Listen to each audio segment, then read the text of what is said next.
السلام علیکم ورحمۃ اللہ وبرکاتہ۔ سامعین ذی وقار، میں غلام مصطفیٰ اللہ اور اللہ کے رسول کے پیغام کے ساتھ آپ کی خدمت میں حاضر ہوں۔ آج کا ہمارا سبق سورۃ توبہ آیت نمبر 77 پر مشتمل ہے۔ اعوذ باللہ من الشیطان الرجیم، بسم اللہ الرحمن الرحیم۔ فَأَعْقَبَهُمْ نِفَاقًا فِي قُلُوبِهِمْ إِلَى يَوْمِ يَلْقَوْنَهُ بِمَا أَخْلَفُوا اللَّهَ مَا وَعَدُوهُ وَبِمَا كَانُوا يَكْذِبُونَ۔ اس آیت مبارکہ میں اللہ رب العالمین نے ان لوگوں سے سخت ناراضگی ظاہر کیا جو اللہ تعالیٰ کے احکامات کی عہد شکنی کرتے،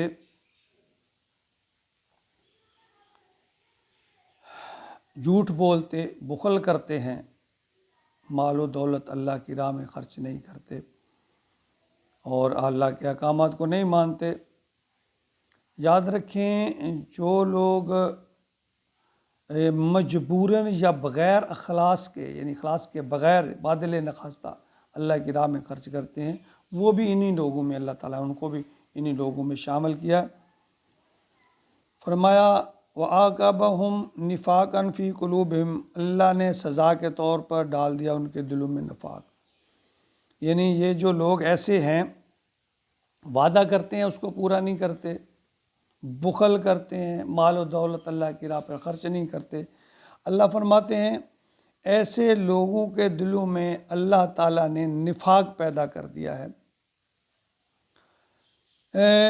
یعنی یہ دیکھیں، یہ بڑی بدقسمتی ہے۔ اس کی ایک زندہ مثال ہمارے آج کے دور میں موجود ہے۔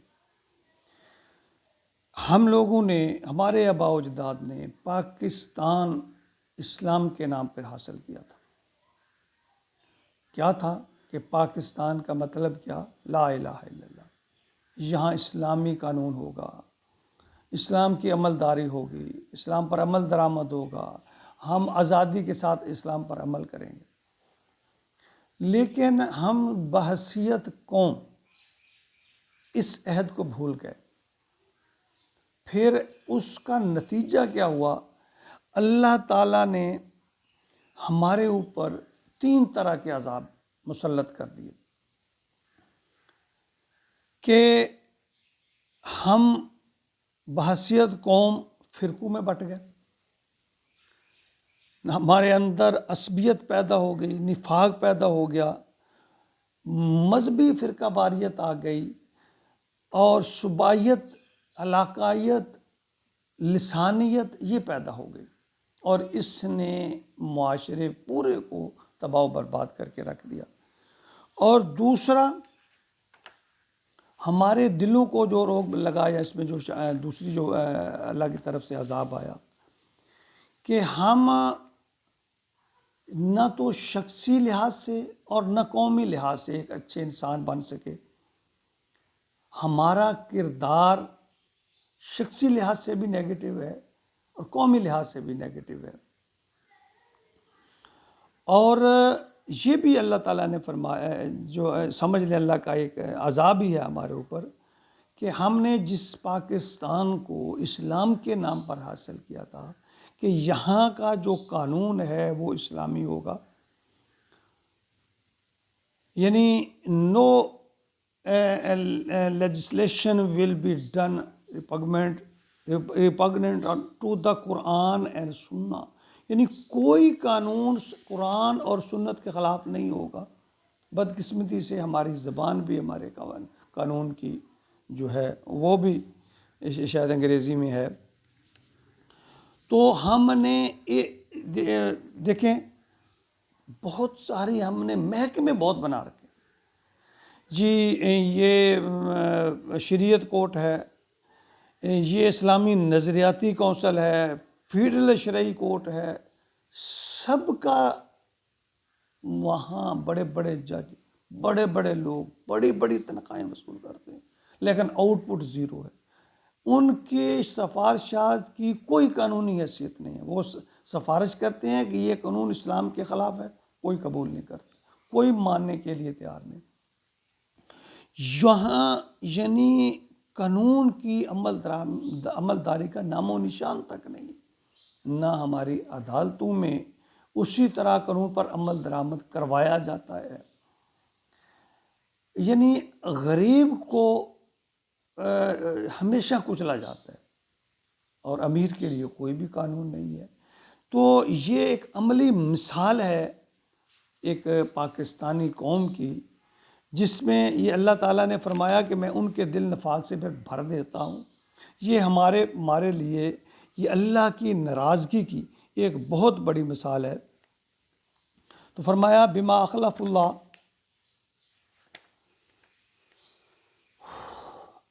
ان کے وعدے خلافی کے سبب اللہ تعالیٰ فرماتے ہیں ما وعدہ، جو انہوں نے وعدہ کیا تھا، وبما کانوا یکذبون، وہ اس کو جھٹلاتے۔ اللہ کہتے ہیں میں نے ایسا اس لیے کیا ہے، الی یوم یلقونہ، اس دن تک جس دن یہ لوگ ملاقات کریں، قیامت کے دن تک۔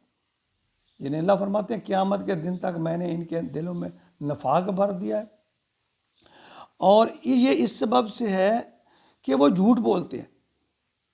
آپ دیکھیں جھوٹ بولنا ہماری قوم، کوئی آج عیب نہیں سمجھا جاتا جھوٹ بولنا، کہ یہ جھوٹ، یہ کون سی بات ہے۔ نبی پاک صلی اللہ علیہ وسلم نے منافق کی 3 نشانیاں بنائی، آیت المنافق ثلاث، وفی روایت مسلم، یعنی اس میں ایک پھر مسلم میں ایک روایت ہے، آپ نے 3 نشانیاں بنائیں، اذا حدث کذب، و اذا وعد اخلف، و اذا اؤتمن خان۔ یعنی جب نبی نے فرمایا حدث کذب، جب بولتا ہے جھوٹ بولتا ہے، و اذا وعد اخلف، وعدہ کرتا ہے اس کی خلاف ورزی کرتا ہے، و اذا اؤتمن خان، جب وہ امانت اس کے پاس رکھی جاتی ہے، امین بنایا جاتا ہے۔ امانت رکھنے کا مطلب امین، یہ سب صاحب اقتدار لوگ یہ امین ہیں، ان کے پاس قوم کی امانت ہے، عدل کی، انصاف کی، فیور کی، لیکن یہ سب لوگ اس میں خیانت کر رہے ہیں۔ تو اس میں ایک اور فی روایت مسلم کی ایک روایت، اس میں ان الفاظ کے ساتھ ساتھ فرمایا وَإِنْ صَامَ وَصَلَّى وَزَعَمَ أَنَّهُ مسلم، کہ اگرچہ وہ نماز پڑھتا ہو، اگرچہ وہ روزہ رکھتا ہو، ہاں جی، اگرچہ وہ خود کو مسلمان کہتا ہو، اللہ کے نبی نے فرمایا وہ منافق ہے، جس میں یہ 3 علامات پائی جاتی ہیں کہ جب وعدہ کرے جھوٹا کرے۔ اب حکومت کا، صاحب اقتدار کا کون سا وعدہ عوام کے ساتھ پورا ہوتا ہے؟ کون سی بات پہ وہ سچ بولتے ہیں؟ سب باتوں پہ جھوٹ بندھا ہوا ہے۔ جب ان کے پاس امانت، یعنی امانت ہے ان کے پاس، وہ خیانت کرتے ہیں۔ تو یعنی اللہ نے ان کے دلوں کو نفاق سے بھر دیا۔ اللہ نے پھر آگے یہ بھی فرما دیا کہ اگرچہ وہ روزے رکھتا ہو، اگرچہ وہ نماز پڑھتا ہو، اگرچہ وہ اپنے آپ کو مسلمان کہتا ہو، یہ سب وصف ہونے کے باوجود اگر اس میں یہ 3 علامات، اس کے کردار میں یہ 3 عادتیں پائی جاتی ہیں، جھوٹ بولتا ہے، وعدہ خلافی کرتا ہے، امانت میں خیانت کرتا ہے، اللہ کے نبی نے فرمایا وہ منافق ہے۔ اور منافق کے لیے اللہ تعالیٰ نے فرما دیا کہ ان کے لیے دنیا اور آخرت کا عذاب ہے، دنیا میں بھی رسوائی اور آخرت۔ ہو سکتا ہے چند روزہ وہ اس سے فائدہ اٹھا لیں، جیسے کہ پیچھے کہ تم بھی فائدہ اٹھا لو، ان لوگوں میں نے بھی کچھ دیر فائدہ اٹھایا۔ اللہ نے فرمایا یہ منافق چند روز کے لیے فائدہ اٹھا سکتے ہیں، ایک وقت آئے گا کہ اللہ تعالیٰ انہیں دنیا میں بھی رسوا کرے گا، آخرت میں تو یہ رسوا ہوں گے۔ اللہ تعالیٰ ہمارے صاحب اقتدار لوگوں کو، صاحب اختیار لوگوں کو یہ عقل اور شعور، یہ پاکستان ہم نے اسلام کے نام پہ لیا تھا، اور آج اسلام نام کی چیز نہیں ہے۔ سب دولت کے پیچھے، اقتدار کے پیچھے، کسی کو پاکستان فکر نہیں ہے، کسی کو اسلام کی فکر نہیں ہے۔ خدا کے لیے اللہ کے غضب کی بھی ایک، اللہ کی جو رسی اللہ نے ڈھیلی چھوڑی اس کی بھی ایک حد ہے، پھر اللہ جب پکڑے گا تو کوئی چھڑانے والا نہیں ہوگا۔ دیکھیں یہ امانت ہے، اقتدار لوگوں کی امانت ہے، لوگوں کی خدمت ان پر فرض ہے، لوگوں کو دھوکہ دیتے جھوٹ بولتے ہیں، نقصان کرتے ہیں، کوئی حقوق غریب کا کوئی حقوق نہیں ہے۔ اللہ تعالی ہمارے صحب اقتدار لوگوں کو ہدایت نصیب فرمائے اور پاکستان کو اسلام کا قلعہ بنا دے، آمین یا رب العالمین۔